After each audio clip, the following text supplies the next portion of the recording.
достор, бүгүн силерге шарды кантип үйлөш керек.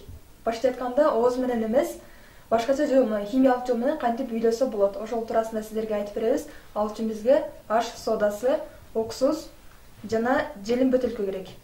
Ошондой эле шар. Алгач буга уксустан куюп алабыз.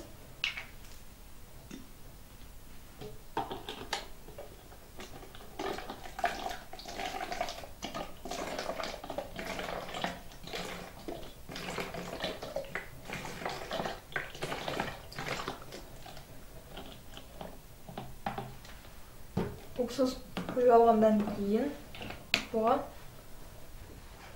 уксус жаптырабыз дагы.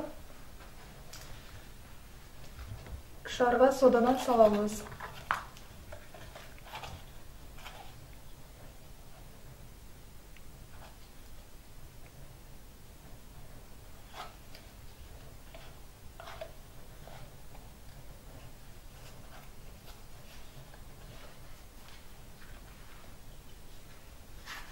Шарга содадан салып алгандан кийин муну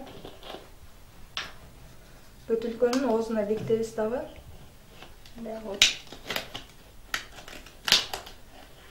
Андан кийин акырындап соданы уксуска түшүрөбүз.